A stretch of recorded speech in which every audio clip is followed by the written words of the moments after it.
categorically that only Ahmadiyya view is totally rational and logical.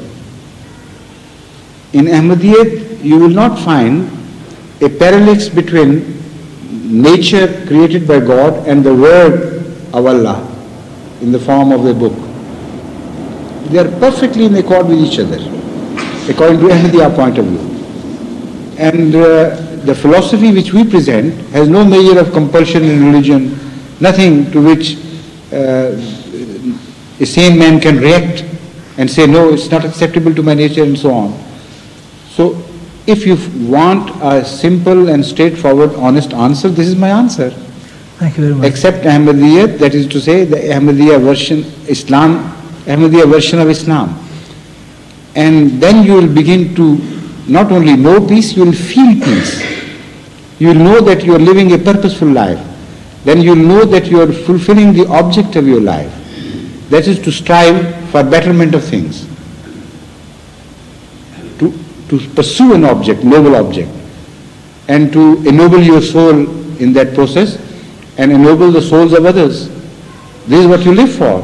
Otherwise, it's a huge waste, this life of yours.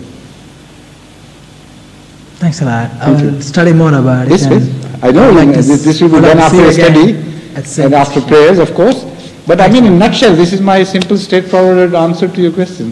Thank you very much. Bahut shukriya. Thank you. You know, I have been visiting Bangladesh now, Sri Lanka many times. You know that? Yes. And the first time I went to Kandy, I fell in love with that place, you know. It's beautiful, isn't it? That botanical garden is something unique in this world. Yes, I have seen that. And I was so overwhelmed by this, by the quality of the awe-inspiring quality of that garden, and its uniqueness. Nowhere in the world there is such thing as botanical garden of Kandy. Yes.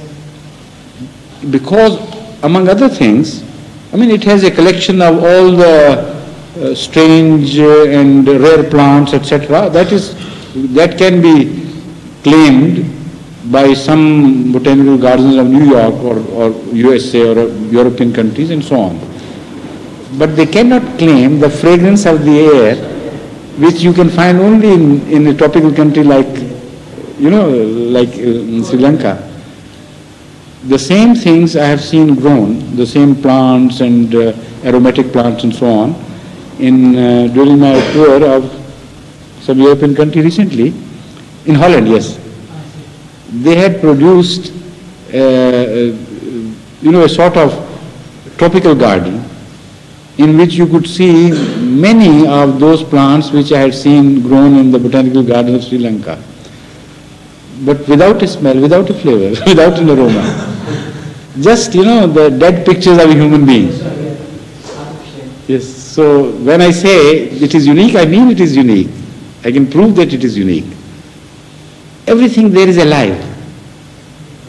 And the collection of butterflies and this and that, you can't conceive of those things anywhere in the world except in a land like Sri Lanka is. Very lucky to have this. At the moment, in North part of Sri Lanka, it's getting very worse. I know, it's terrible.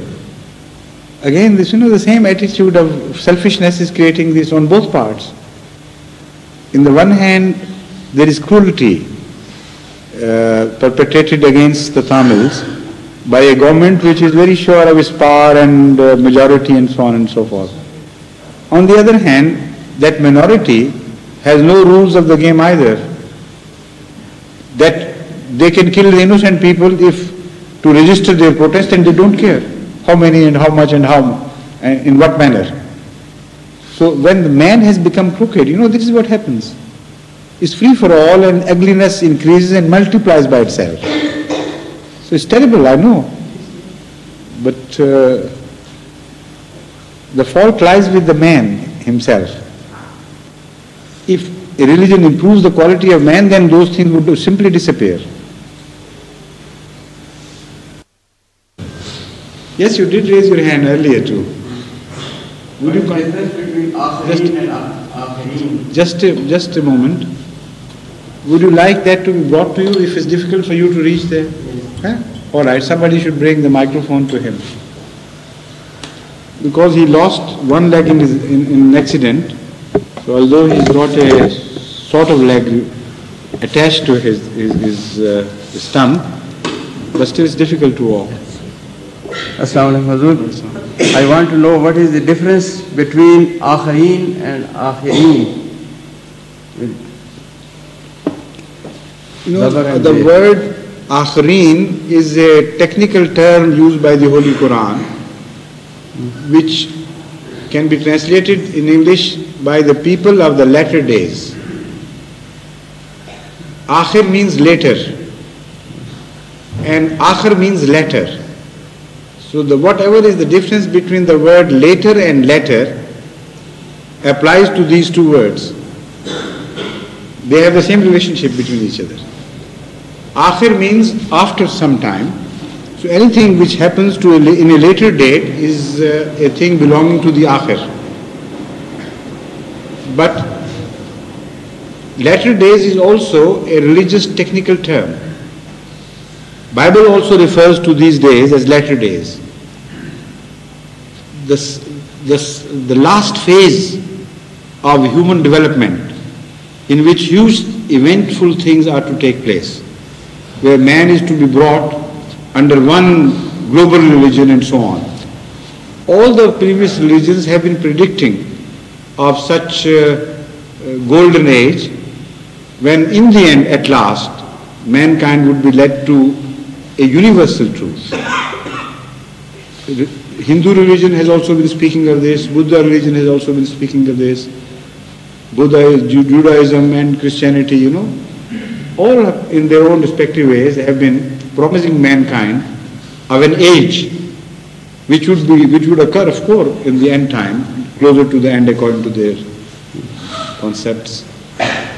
But those days, that special age is called latter days. So the word Akhareen with a zabar, that is a fatah over it, means people of the latter days. وَآخَرِينَ مِنْهُمْ لَمَّا يَلَّقُوا بِهِمْ. That is to say that would be the important time when Ahmad sallallahu alayhi wa sallam would sort of reappear. Not directly, personally, but through a subordinate sent raised at that time.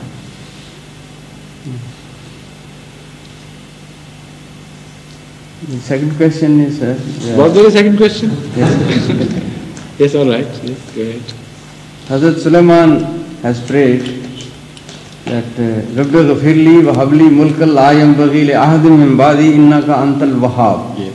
And Hazrat Masih Maud alayhi salatu wasalam has prayed, de inko deen o daulat kar dur har andhera, and so on. He has prayed Hazrat. Now Sulaiman alayhi salam, why he prayed that la yanbaghi li ahadin min ba'di?